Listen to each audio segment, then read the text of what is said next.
The strangest moment of my life was not the day my son betrayed us. It was the night I looked up in a hospital waiting room and realized the woman who had once seemed to resent the sound of my voice was the only one still sitting beside me. My daughter-in-law had her coat folded across her lap, her hair slipping loose from the knot at the back of her neck, and there was a paper cup of cold coffee between her hands that she had stopped trying to drink an hour earlier. My son was not there. He was not answering his phone. And all at once, with the vending machines humming and the smell of bleach hanging low in the air, I understood that whatever I had believed about that marriage had already begun to crack long before I was ready to see it. I have had enough years behind me to know that people do not become strangers in one dramatic instant. It happens in small withdrawals. A missed call here, a changed tone there, a smile that looks right from across the room but feels wrong when you are close enough to notice the jaw is tight. Still, I did not expect that what would finally open my eyes would not be cruelty from a daughter-in-law or some loud confession from my son, but a quiet vigil under bad fluorescent lights when the wrong person stayed and the one I had loved most in this world could not be found. Before all of that, my life was ordinary in the careful, settled way I had once prayed it would become. I lived in the same brick house my husband and I bought when our son Daniel was 8 years old. The hydrangeas still pushed up every spring along the side fence, no matter how many winters I thought had finally killed them. The kitchen window still stuck a little in humid weather. I still made too much soup whenever the air turned cold, as if the body remembers old hungers long after the pantry is full. My husband had been gone for 6 years by then, and grief had changed shape the way it does when it has had enough time to stop announcing itself every morning. It no longer felt like a blade. It felt more like a missing stair you know should be there and still reach for sometimes in the dark. Daniel was my only child. He had been a sweet boy in the soft, private ways that mattered more than grand gestures. He was the kind of child who used to carry in the grocery bags without being asked, who noticed when I was tired, who would stand in the kitchen after dinner and dry the dishes while telling me about some girl in his class or a professor he admired. Even when he grew into a man, there was something in me that kept one room in my heart arranged for the boy he had been. I know now that mothers can get themselves into trouble that way. We go on loving a version of someone after he has already moved out of it. When he married Tessa, I tried very hard to be the kind of mother-in-law a woman could breathe around. I told myself that no good ever came from hovering, correcting, comparing, or making a young wife feel tested in her own home. I brought over casseroles only when invited. I praised what I could honestly praise. I kept my opinions to myself, even when I could feel them pressing against the back of my teeth. Tessa was beautiful in a sharp, self-contained way, with dark eyebrows, careful posture, and a face that did not easily reveal what it was feeling. She was never openly rude in those early years. That would have been easier, in a way. Open meanness gives you something to point to. What she gave me was something thinner and harder to defend yourself against. She was formal with me from the beginning. Not icy exactly, just too polite in a way that made every exchange feel like she had already decided how close I was allowed to stand. When I offered to help set the table, she would say, with a smile that never reached her eyes, that she already had a system. When I complimented the curtains in their apartment, she thanked me in the same tone a bank teller uses when handing back a receipt. If Daniel stepped into another room, silence would often settle between us with such weight that I could hear the refrigerator motor click on. I would ask a gentle question about work or the drive over, and Tessa would answer briefly, then tuck a strand of hair behind one ear and glance toward the doorway, as if waiting for someone easier to talk to. I told myself not to be childish.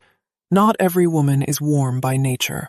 Not every daughter-in-law wants the kind of closeness that television likes to pretend happens by the second holiday. Some women carry reserve the way others carry perfume. It says more about their history than about your worth. That was what I told myself, and on my better days I believed it. But there were little moments that lingered longer than they should have. Once, at Sunday dinner, I noticed Tessa watching the way Daniel reached for the serving spoon before I passed it to him, and there was something in her face then that looked almost like fatigue disguised as annoyance. Another time, I stopped by with a container of chicken and rice soup because Daniel had told me over the phone that they had both been sick, and when Tessa opened the door, she looked not angry, but embarrassed.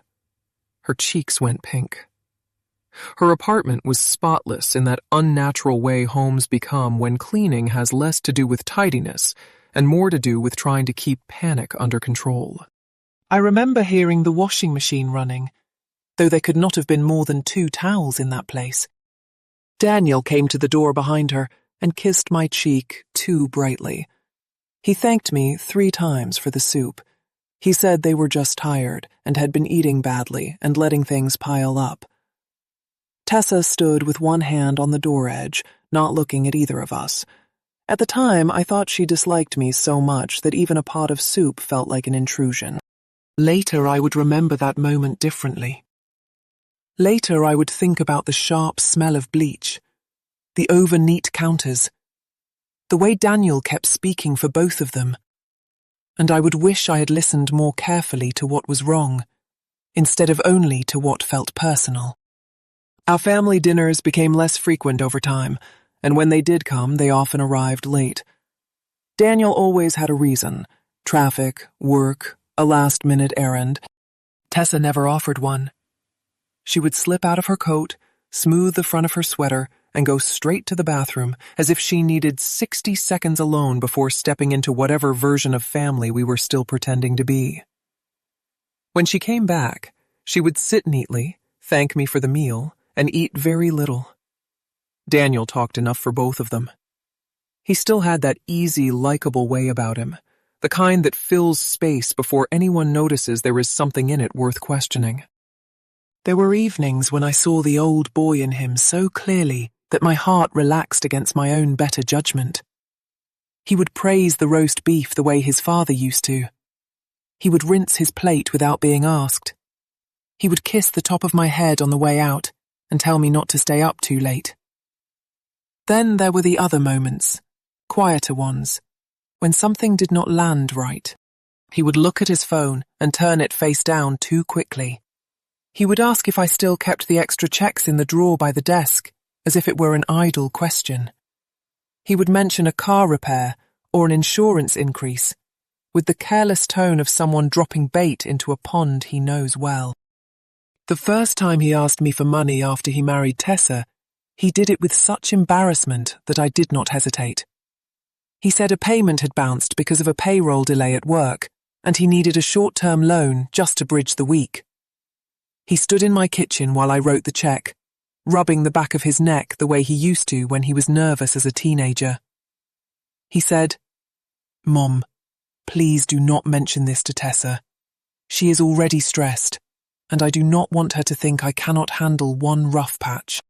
That seemed understandable to me then. Pride has made fools of better people than my son. I told him, of course. He kissed my forehead, promised to pay me back on Friday, and left, with his shoulders loosened in visible relief. He did pay me back. That was part of what kept me from asking harder questions later.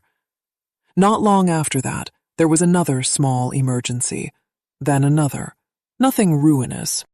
An overdue utility bill, a dental issue, a problem with the car. Always temporary, always accompanied by a little shame, a little gratitude, a little request that I not make it bigger than it was. I was a widow with a paid-off house, modest savings, and a son I loved. It did not feel like danger. It felt like family. Tessa, meanwhile, remained difficult to read. If she knew Daniel was borrowing from me, she gave no sign of it.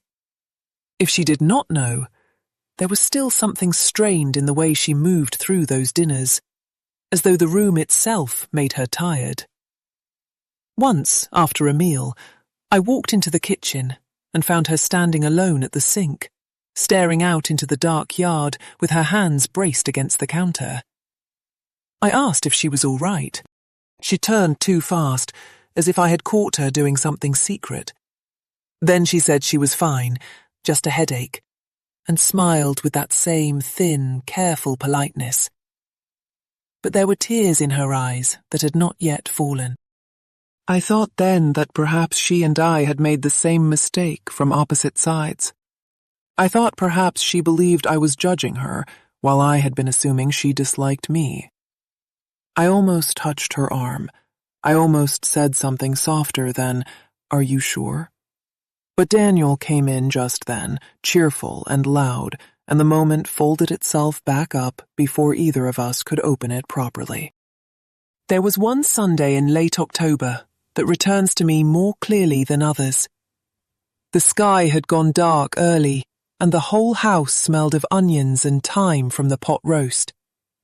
I remember Tessa wearing a cream-coloured sweater with one cuff slightly frayed, which struck me because she usually looked so put together. Daniel was restless all evening. He kept checking his phone under the table, smiling at nothing, then frowning. Tessa noticed.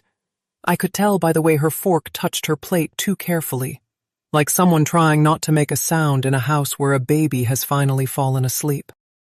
After dinner, Daniel followed me into the den, while Tessa stayed behind collecting plates.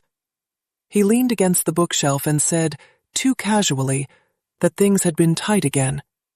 He asked whether I could help, just for a little while, until a bonus came through. I remember looking at him under the yellow lamplight and feeling for the first time, not alarm exactly, but a flicker of something colder. He had a new watch on his wrist, not flashy, but new. His shoes looked new too, and there was a smell on him I did not recognize. Not cologne exactly, something cleaner and sharper than the aftershave he had worn since college. I asked him whether Tessa knew he was asking. He looked away, just for a second, and then laughed softly, as if I were making too much of it. He said, "Mom, you know how she is. Everything turns into a discussion with her. I do not need a discussion. I just need a little breathing room." Something about the way he said it unsettled me. Not the request itself, but the ease with which he reduced his wife to an inconvenience. It was a small sentence, the kind people say every day, but it landed heavily in me for reasons I could not yet name. I gave him the money anyway. I wish I could say I did not. I wish I could say a wiser version of me stood up in that room and refused to protect him from whatever truth was circling us. But love makes you slow where clarity requires speed. When I walked back into the kitchen, Tessa had finished loading the dishwasher. She was standing at the counter drying her hands on a dish towel that she seemed to have forgotten she was holding. Daniel was still in the den. She looked at me, then toward the doorway, then back at me again. For a second, I had the unmistakable feeling that she was about to ask me something important. Her lips parted, her fingers tightened around the towel. Instead, she said in a low voice, almost so low I could have mistaken it for my own thought, "I think he tells us different things." Then she glanced toward the den, straightened her shoulders, and by the time Daniel walked back into the kitchen with his easy smile, her face had already gone still again. But that one quiet sentence stayed with me all the way through the dishes, through the silence after they left, and through the long night that followed, when I sat at my bedroom window with the house ticking around me, and began, for the first time, to wonder whether the distance between Tessa and me had never really belonged to the two of us at all. That thought sat with me for days in a way I could not shake. It did not come to me loudly. It moved around the edges of ordinary things while I folded laundry, watered the plants in the kitchen window, and stood in line at the grocery store, trying to remember whether I still needed dish soap. I kept hearing Tessa's voice in my mind, not emotional, not dramatic, just tired and quiet. I think he tells us different things. The sentence was so simple that it almost slipped past the weight it deserved. But once I let myself consider it, other moments began lifting from memory and settling into different places. I started noticing how often Daniel called me when he was alone. Never in the evenings when he and Tessa might both be in the same room.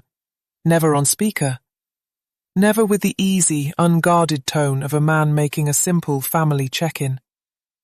It was always during his lunch break, or while driving, or on some pretext that made the conversation sound brief, before he slowly turned it toward money, stress, or how difficult things had become at home. He was careful not to speak badly of his wife in any open way. That would have alarmed me. Instead, he did something more effective. He made her sound exhausting.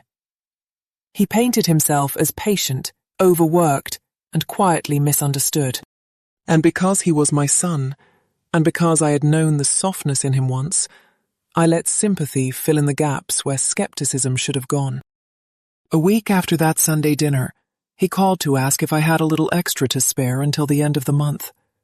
He said the rent had gone up, the car insurance had adjusted, and Tessa was upset because she had been trying to keep their spending under control. I remember standing at the counter peeling carrots for stew while he talked.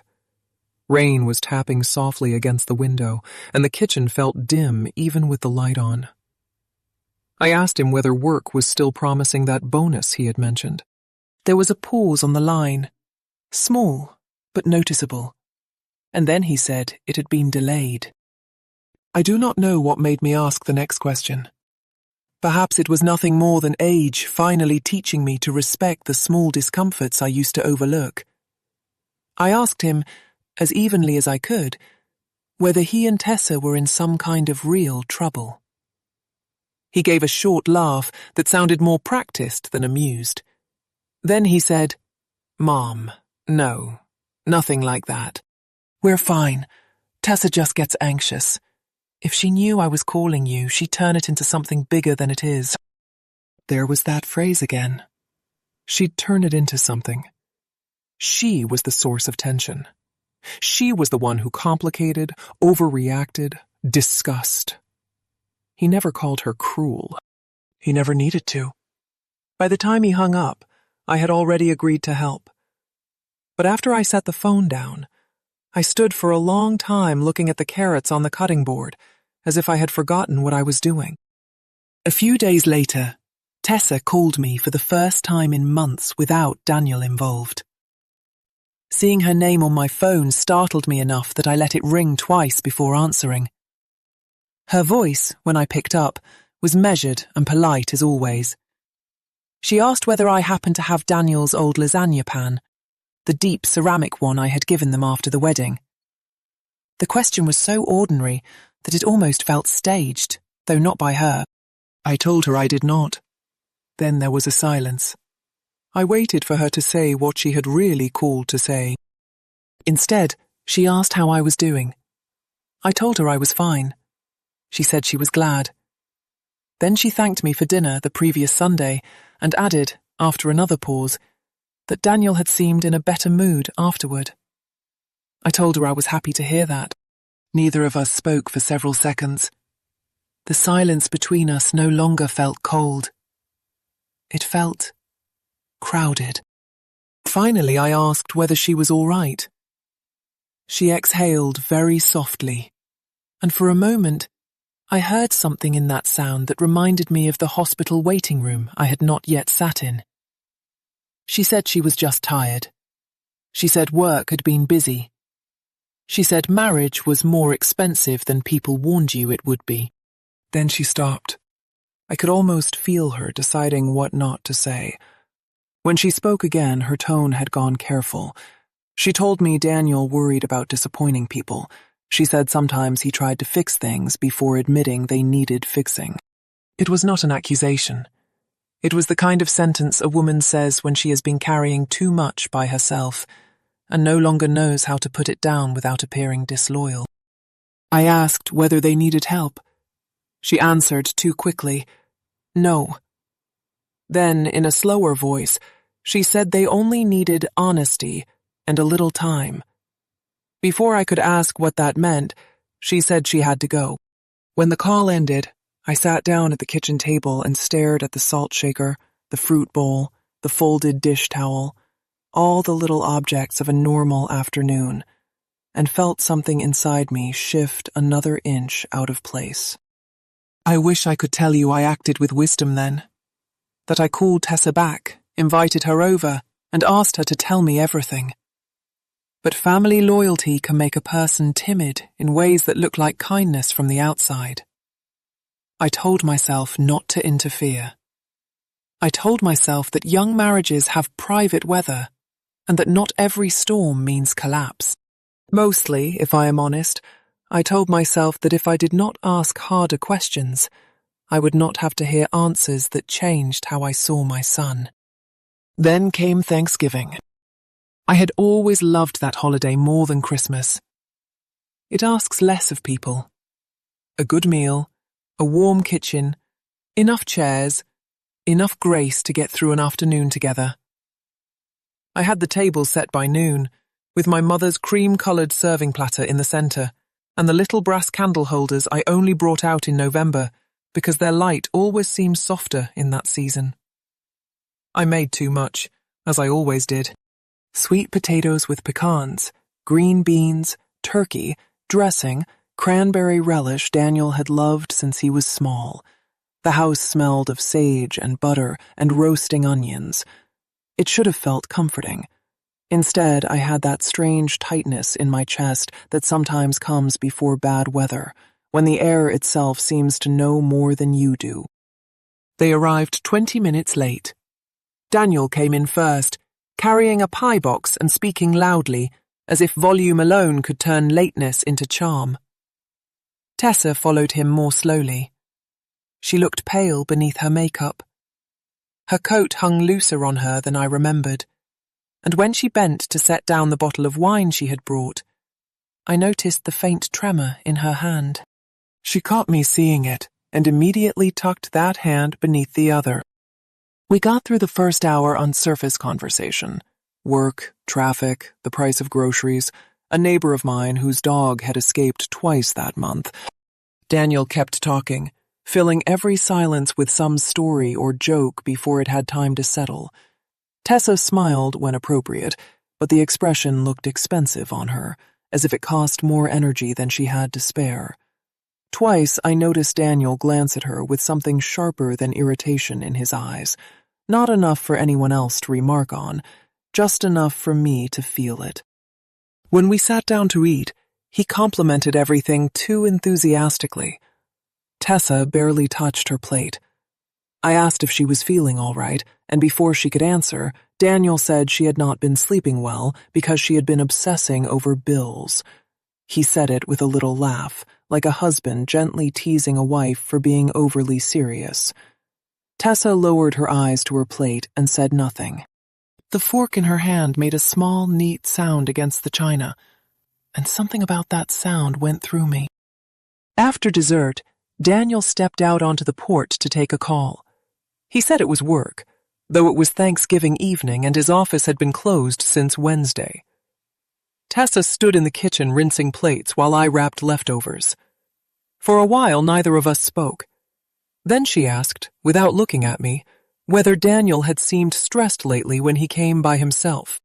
Her tone was neutral, but the question was not. I felt my back straighten before I even answered. I said that he had mentioned money being tight.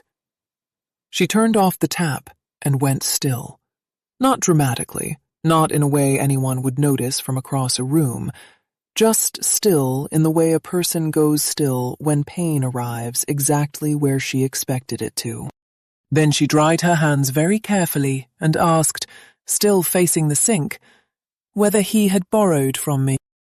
I remember the shame that rose in me then. Not because I had done something wicked, but because in one instant, I knew I had been standing inside a truth without admitting it. I did not answer right away. I did not need to.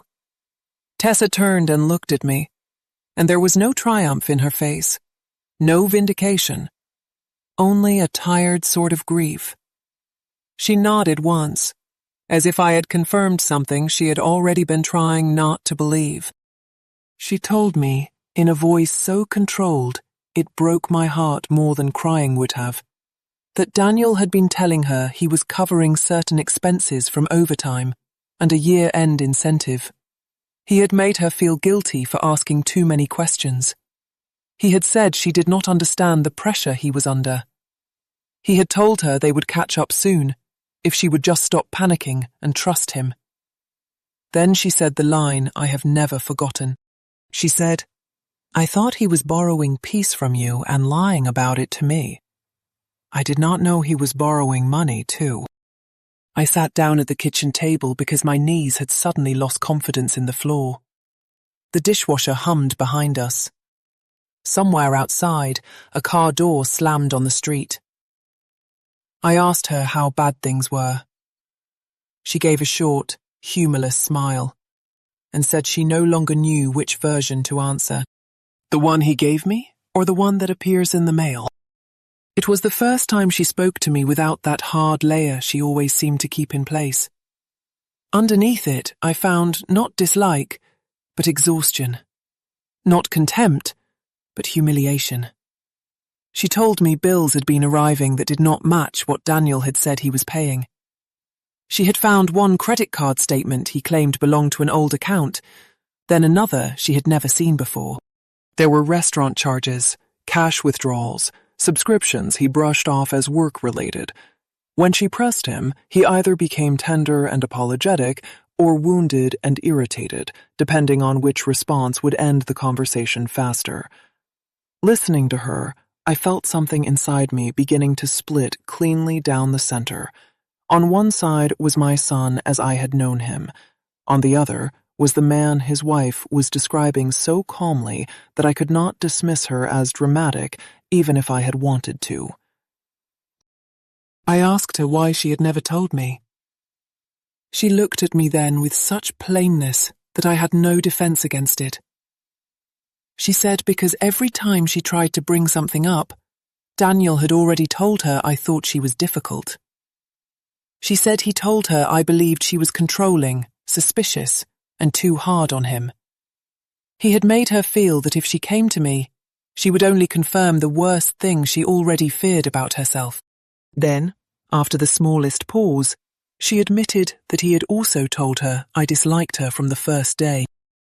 It is a strange thing to feel a wound and a revelation arrive in the same moment.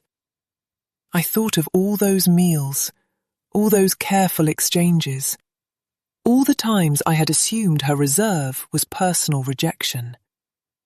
I thought of Daniel standing in doorways, speaking for both of us. I thought of the relief in his face whenever tension sat between us, because tension, I began to understand, had been useful to him. If we remained wary of each other, neither of us could compare notes. We did not say much after that. We did not need to. The room had changed shape around us. When Daniel came back inside, smiling too quickly and asking if there was more coffee, Tessa and I both looked at him in a way we never had before. He seemed to feel it immediately. His gaze moved from her face to mine and back again. For just 1 second, I saw uncertainty cross his expression, like a shadow over water.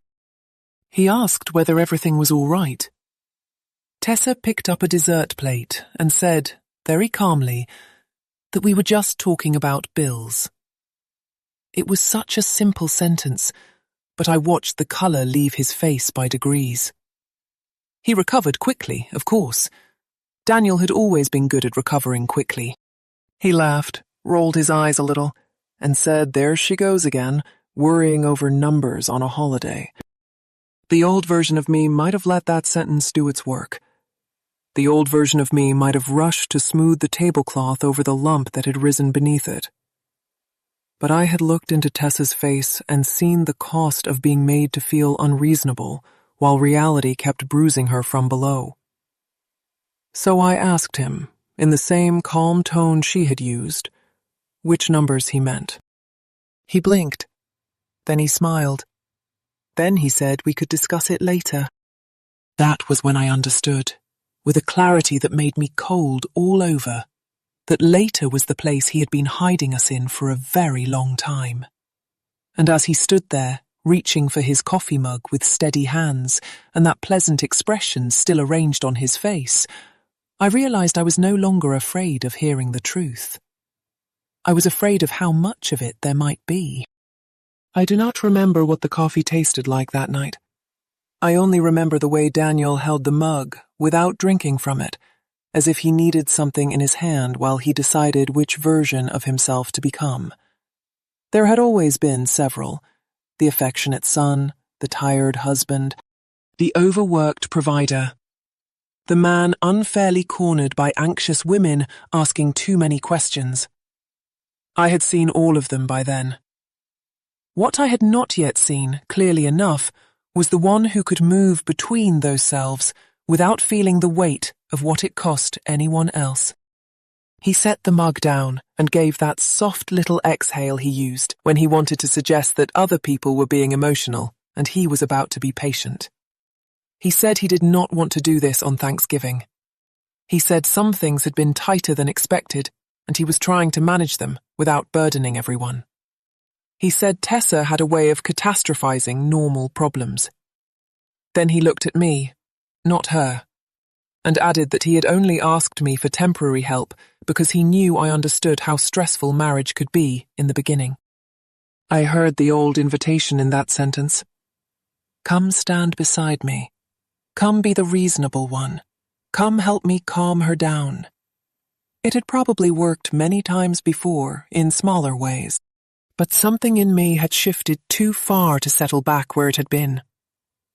I asked him, as evenly as I could, what exactly he was managing. Not feelings, not misunderstandings. Numbers, debt, bills, where the money was going. He smiled again, though it was thinner now, and said he did not have all the paperwork in front of him. Tessa did not raise her voice. She simply said that some of the paperwork had been arriving at the apartment for months. She said she had opened one credit card statement by accident when it had come mixed in with grocery flyers, and after that, she started paying attention to the mail because too many envelopes were marked "Final Notice." Daniel looked at her with a kind of controlled disbelief, as if she had violated some basic principle by noticing what was happening in her own home. He said she was making a private matter sound uglier than it was.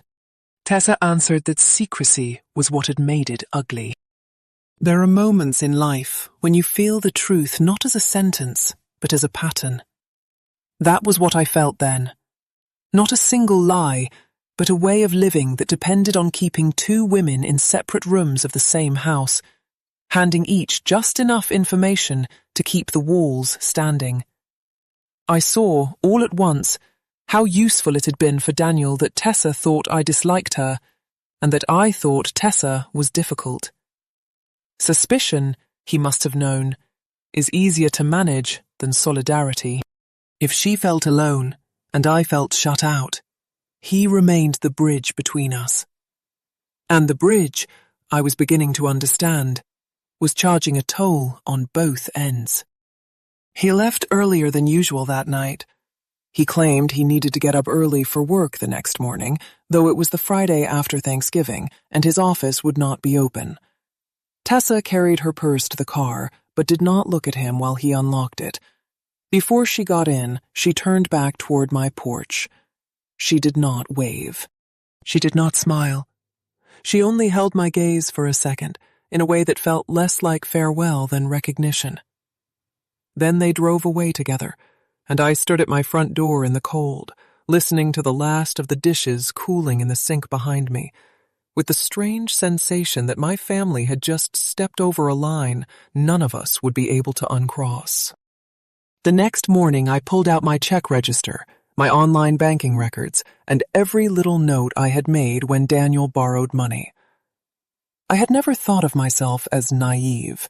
I balanced accounts carefully. I paid bills on time. I kept paperwork in labeled folders and warranties in envelopes with the receipts tucked inside. But there is a difference between being orderly and being skeptical, and I had mistaken one for the other. When I added up what I had given him over the past 11 months, the total sat on the page like something foreign. Not ruinous, but not small either. Enough that it could not honestly be called the occasional rough patch of a young couple finding their footing. What disturbed me even more than the amount was the rhythm of it. He had not asked randomly. He had asked in intervals, often just after family visits, usually after he had spent enough time with me to remind me who he had once been. He had returned smaller amounts promptly at first, building the appearance of reliability, then let later sums stay longer in motion, wrapped in new explanations before the old ones settled. It was not a crisis. It was a system. I did something that would once have felt disloyal. I called Tessa. When she answered, her voice sounded wary, as though she had spent the morning bracing herself for unpleasantness and was prepared for me to be part of it. I told her I wanted to come by if she was comfortable with that. There was a pause, then a soft yes. I drove over just after noon, with no casserole, no flowers, no excuse except honesty. Their apartment complex looked tired in the daylight, all brown railings and wintered shrubs. Tessa opened the door in thick socks and an oversized sweatshirt, her face bare, her hair loose around her shoulders. Without the armor she usually wore to family dinners, she looked younger, but also more worn. The apartment was tidy as always, though not with that frantic shine I had noticed before. This time it looked as though she had cleaned only what she had energy to see. Daniel was not there. She said he had left early, claiming he needed to meet a colleague. Then she said, with a small, dry edge that made me ache for her, that colleagues were apparently expensive. She did not apologize for the remark. She was too tired for manners by then, and I was grateful for it. We sat at the kitchen table with a stack of papers between us. Credit card statements, utility shut-off warnings, notices about a line of credit, a car payment that was nearly 60 days overdue. Tessa had highlighted charges she did not understand. Hotel bars in parts of town neither of them had reason to be in, restaurant tabs at places too expensive for casual lunches. Cash advances. Rideshare charges late at night. On evenings Daniel had claimed he was working late or meeting clients. He had explanations for some of them, she said. Work reimbursement, entertaining a vendor, covering for a friend who paid him back in cash. Small stories laid carefully over ugly facts like napkins over stains. I listened while she talked, and every now and then she would stop abruptly, as though ashamed to sound as wounded as she was. I told her she did not need to protect his dignity with me. The moment I said it, I realized how often both of us must have been asked to do exactly that.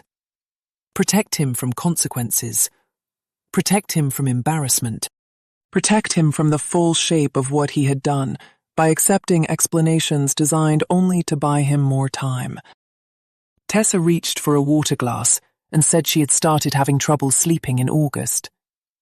She would wake around 3 in the morning and lie there listening to Daniel breathe, feeling as if something in the room had changed, but not knowing where to look. She checked bank balances on her phone under the blanket so the light would not wake him. She stopped buying lunch at work. She cancelled a hair appointment and told her stylist she had the flu. She began carrying the same tired shame many women carry when a man's irresponsibility gets draped over their shoulders and called partnership. Then she told me something that hurt more than I expected. She said she had started to resent me, not because I was intrusive, but because Daniel spoke about me like a place he could go to feel unjudged. He would come home from borrowing money from me gentler, looser, almost buoyant. He would talk about how easy things felt at my house, how simple I made life seem, how he wished Tessa did not press him so hard. She said she began to feel that my existence itself made her role in his life harder, because I represented comfort without scrutiny. Hearing that was like standing in front of a mirror and realizing you have been helping hold up the very structure that has been injuring someone else. I told her I had not known. She nodded and said she believed that now. Not before, but now. There was no warmth in the sentence, only truth, and I respected it more than false forgiveness. Some harms are not erased by good intentions. I had not meant to make her marriage lonelier, but I had. Not actively, not cruelly. Still, I had given my son a place to soften the edges of the life he was avoiding. That afternoon, I suggested we stop talking in circles and gather everything. All the accounts, all the statements, every debt, every transfer, every charge. Tessa looked at me as though she was not used to being joined in that kind of sentence. Not comforted. Joined. There is a difference. Comfort can be passive. Joining someone means standing where the impact is. Over the next week, we built the truth piece by piece. Daniel tried at first to keep us apart. He called me twice and Tessa at least 6 times, though she only answered 2. With me, he sounded aggrieved. He said Tessa was spiraling and dragging me into private marital stress. He said every couple had rough periods. He said she had a tendency to snoop and then imagine the worst. When I asked him directly about the hotel charges, he was silent for a beat too long, and then asked where I had heard about that. Not whether it was true. Not what charge I meant, just where I had heard about it. With Tessa, apparently, he used tenderness. He sent messages late at night saying he loved her, that he was ashamed, that he had been trying to fix everything alone because he did not want her to panic. He told her he was under pressure and had made a few stupid choices. A few stupid choices. It is amazing how small some men can make a wreck sound if the sentence is arranged carefully enough. Then, on a grey Tuesday afternoon, Tessa found what stripped the last layer of protection from him. She called me from work and asked if I was home. There was something in her voice that made me sit down before she arrived. She came 20 minutes later, still in her office clothes, her cheeks colourless from the cold. She had Daniel's old tablet in her bag. He had stopped using it months before and left it in a drawer. She had powered it on, hoping to find access to one of the accounts he kept insisting he could explain later. What she found instead were messages. Not hundreds. He had been too cautious for that. But enough. A woman named Marissa. A number saved without a last name. Fragments of a life Daniel had laid alongside his own, with the same soft-handed dishonesty he used everywhere else. There were messages arranging dinners, complaining about how complicated things were at home, promising that he was close to untangling finances, saying he deserved a little peace, a little happiness, a little understanding. There was one message from Marissa, asking whether he had handled things with his wife and mother. That was the sentence that made me go cold. His wife and mother. One category. One obstacle. One set of emotional furniture to move around while he made room for what he wanted. Tessa sat across from me at my kitchen table and read one message aloud because she wanted another pair of ears to prove she was not misreading it. Daniel had written, "They both expect too much from me right now. I'm carrying everybody." I closed my eyes when she said it. Not because I doubted her, because I knew, in that instant, how completely he had reversed the moral weight of what he was doing inside his own mind. That is one of the cruelest things betrayal does. It does not only hide behavior, it builds a private mythology in which the betrayer becomes the burdened one. I asked Tessa if she was sure there had been an affair, and not just emotional nonsense dressed up in flirtation. She looked at me for a long moment before answering. Then she said she had found a hotel receipt in the glove compartment in September, dated on a night he told her he was sleeping at the office because of a systems issue. She had confronted him then. He told her the room had been booked for a client from out of town who ended up not needing it. He made her feel embarrassed for asking. She let it go because she was too tired to chase every wrong thing at once. That, more than anything, showed me how deep the erosion had become. She had not failed to see the signs. She had simply been worn down by the cost of proving what he kept denying. The confrontation happened 3 nights later in their apartment, and it was not loud in the way people imagine betrayal should be. There were no shattered glasses, no screaming accusations thrown like plates against a wall. Tessa asked me to be there, and I went because by then I understood that truth often needs witnesses when charm has had too much practice. Daniel came in at 7:30 with grocery store flowers in one hand and apology in his face, the kind of apology that wants credit before details are discussed. He stopped short when he saw me sitting at the table beside his wife, with papers spread neatly between us.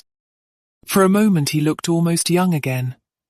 Not innocent, just startled in that old boyish way that had disarmed me his whole life. Then the expression hardened into something more adult and far less appealing.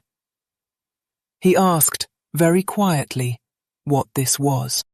Tessa told him it was the end of guessing. She slid the statements toward him, then the printed messages, then the hotel receipt. Daniel did not sit down. He leafed through 2 pages and let them fall back to the table. He did not deny the affair immediately. That, more than any confession, told me how cornered he knew he was. He said Marissa had been a mistake. He said things had gotten out of control.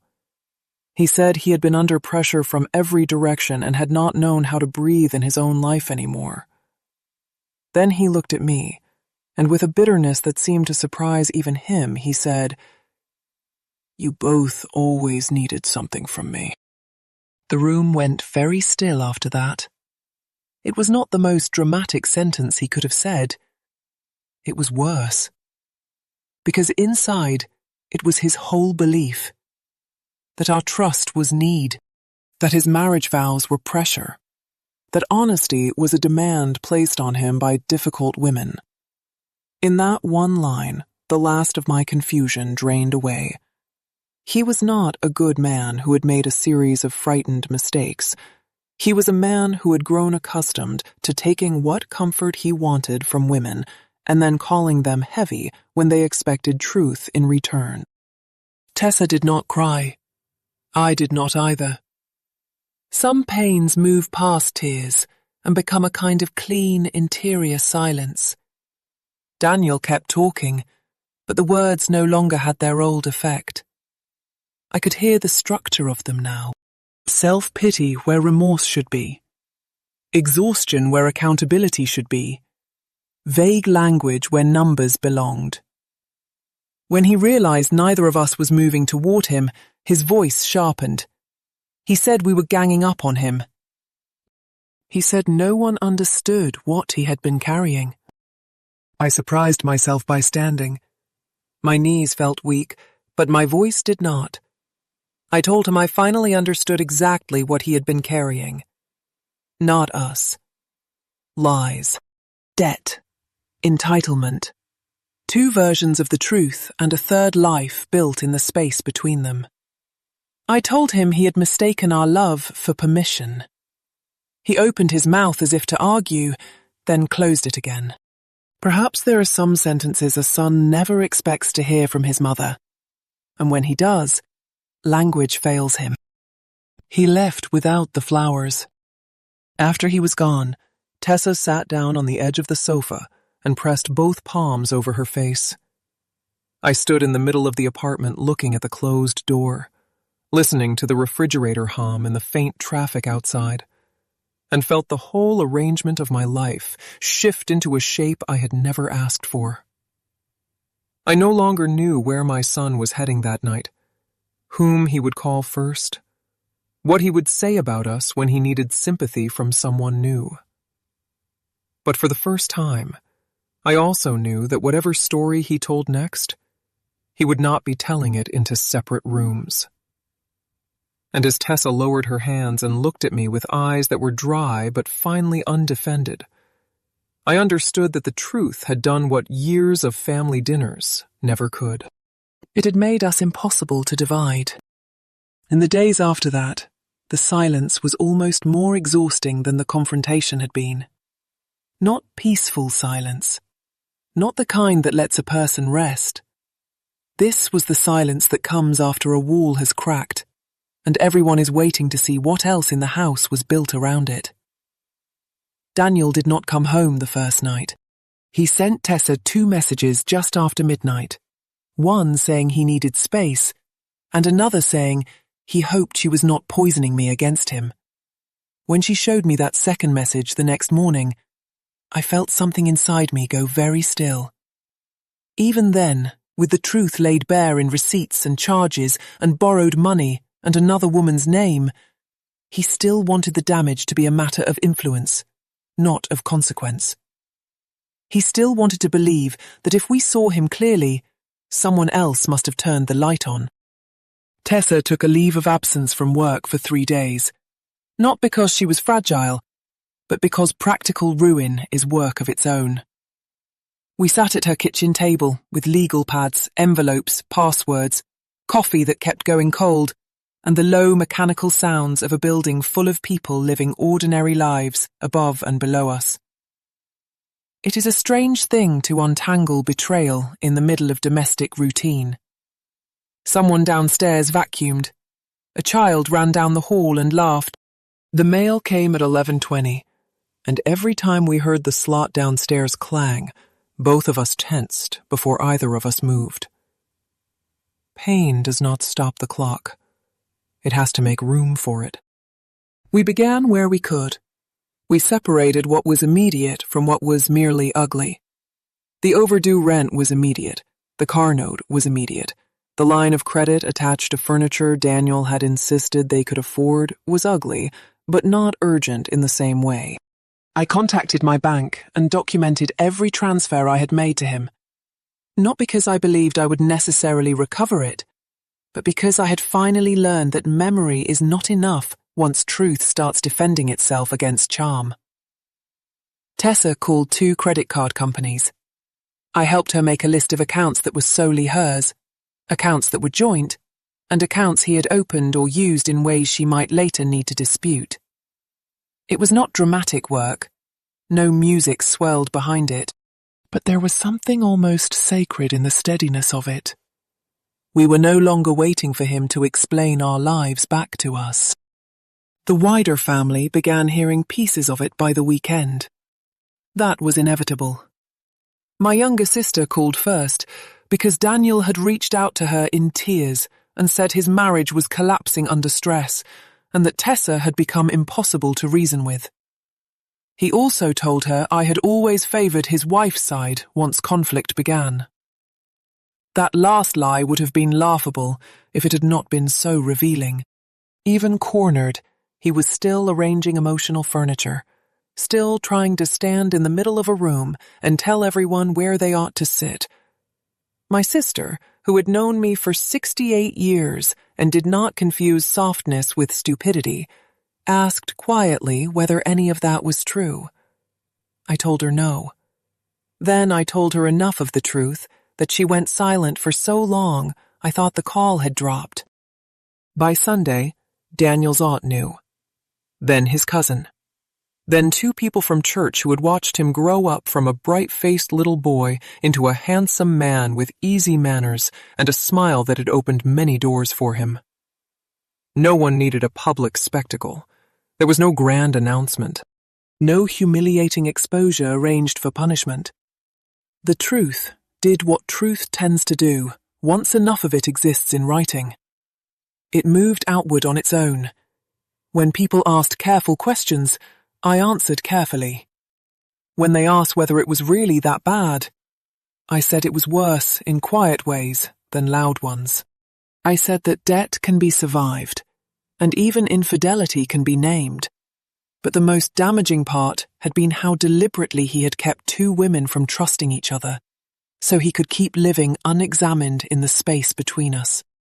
That, more than the affair, seemed to settle over people with weight. The other woman was ugly, yes. The money was ugly. But many people have heard of men who lie to wives or disappoint mothers. What seemed to disturb everyone most was the architecture of it. The patience, the management, the way he had fed each of us a version of the other that kept him comfortable. It is one thing to fail the people who love you. It is another to organize their confusion so efficiently that they help you do it. Daniel came by my house the following Tuesday. I knew it was him before I opened the door because he had always knocked in the same rhythm. 3 quick taps and then 1 slower one, as if the last knock expected to be welcomed. When I opened the door, he looked tired in a way that was almost convincing. His beard had grown in unevenly, and his shirt was wrinkled at the collar. For one suspended second, with the November light behind him and his face a little drawn, I saw the boy who used to come home from school trying not to cry after a hard day. It hurt more than anger. Anger is simpler. Love, when it has nowhere decent to go, becomes a kind of private bruise.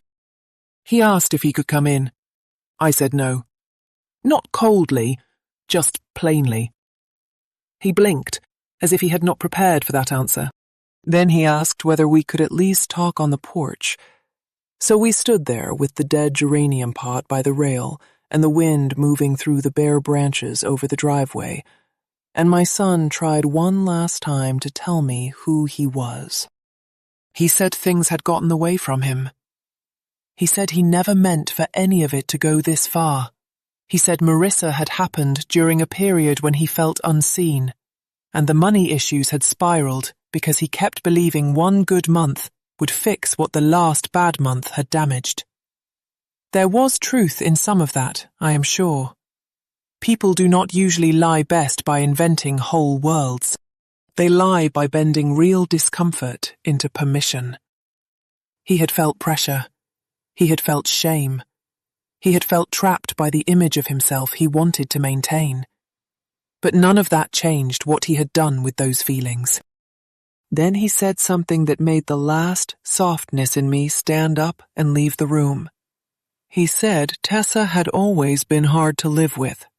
He said she pushed and pushed until home did not feel like home anymore. He said I knew how difficult she could be. There it was. The old bridge. The old invitation. Come back into your assigned place and help me carry this version of events. For the first time in my life, I looked at my son and felt no confusion at all. I told him I knew something now that I should have known sooner. I told him that a woman asking what happened to the rent money is not difficult. A wife noticing hotel charges is not difficult. A mother eventually refusing to fund lies is not difficult. I told him he had spent too long calling accountability cruelty because it excused him from changing. He stared at me as if I had spoken in a language he had never learned at home. He asked if I was choosing her over him. That question has followed me ever since. Not because I doubt my answer, but because of what it revealed. He still saw love as a choice between women, not as a standard he had failed to meet with either one. He still imagined himself at the center, being weighed, being chosen, being abandoned. I told him I was not choosing one of them over him. I was choosing truth over whatever this had been. And then I said the sentence I had not known I was capable of saying to my only child. I said, I love you, Daniel, but I will not help you hide from yourself anymore. He looked away when I said it. Not angry. Not even ashamed in the clean sense. just stripped of the easy expression he had always relied on. When he left, he did not ask to borrow anything. That, strangely, was what made it final. The legal and financial aftermath took months, not days. There is no graceful montage for that. Tessa met with an attorney. She separated what she could separate. She moved out of the apartment before the lease ended because too many lies had soaked into those walls, and because staying would have cost her more in spirit than leaving cost her in money. For a while, she rented a small duplex on the other side of town, with uneven floors and a stubborn radiator that hissed at night. I helped her paint the bedroom one Saturday, a quiet pale blue that looked almost gray until the sun hit it. We worked in old clothes with our hair tied back, and every now and then one of us would laugh unexpectedly at something stupid, like the way the painter's tape kept curling at the corners. Those were the first honest laughs I had heard from her in a very long time. It would be too neat to say that we became mother and daughter after that. We did not. Real relationships do not heal by changing labels overnight. There was too much history for sweetness to arrive without caution. We had both been shaped by years of misunderstanding, and even after we understood where much of it had come from, we still had to live with the fact that the misunderstanding had been real while it lasted. There were pauses between us sometimes, places where regret sat down at the table with everything else. We did not rush those moments. We let them be there. What grew between us was not instant closeness, but something I think matters more. Respect, reliability, the relief of not being manipulated in each other's presence. Tessa stopped speaking to me in that overly careful tone, and I stopped trying so hard to seem harmless that I became vague. We learned each other as women rather than as roles assigned by the same man. I learned that she took her coffee with too little milk and always opened windows when she was anxious, even in cold weather.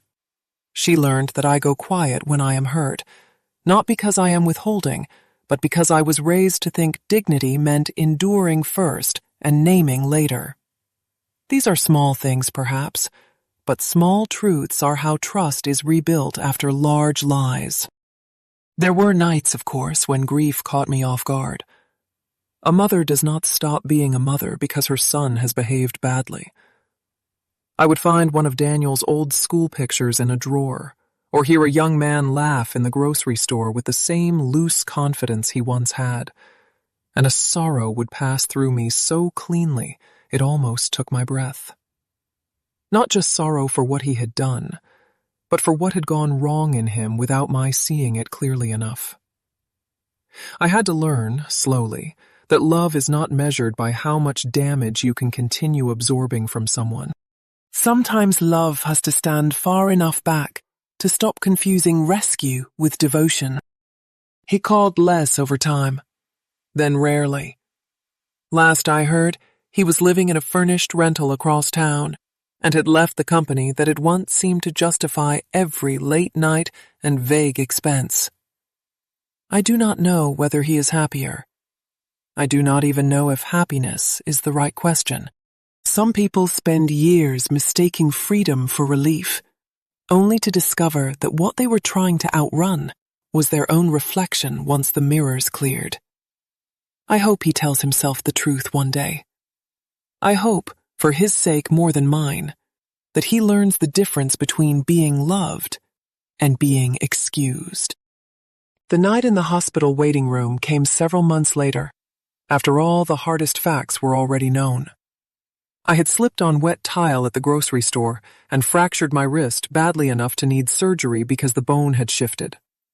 It was not life-threatening, just painful and humiliating in the ordinary way aging can be, when your body reminds you it is no longer making casual agreements with gravity. Tessa met me at the emergency room because I had called her first without even thinking. Daniel did not answer. Not the first call. Not the second.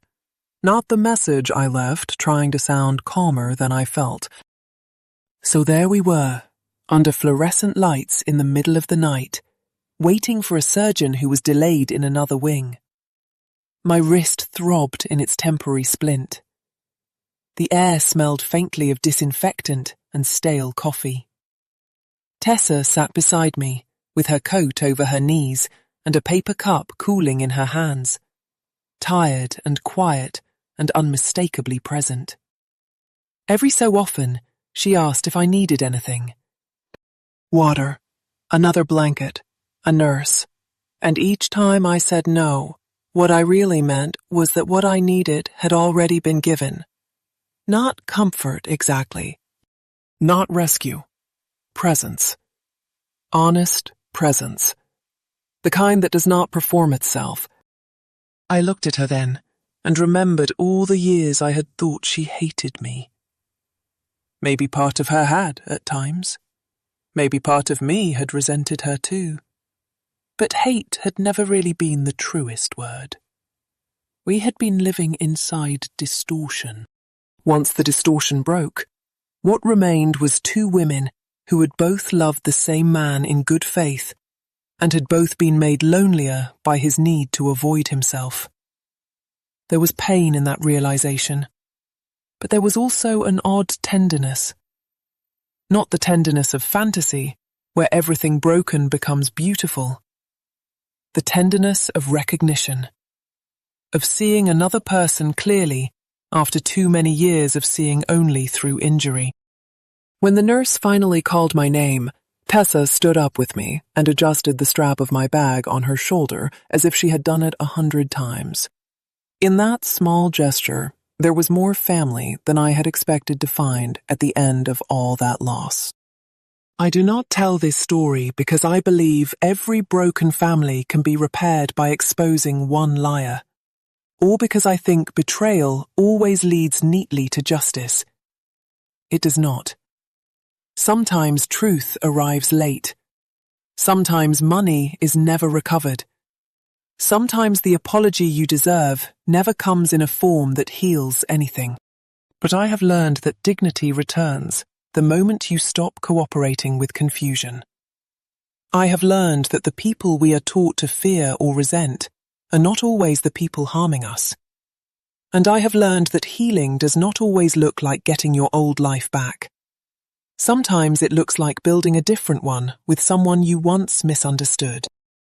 If you have ever realized too late that the person you blamed was carrying the same wound in a different place, then you know how humbling that can be. And if you have ever had to love someone without protecting the lies that made loving them possible, then you know how lonely and necessary that kind of honesty is.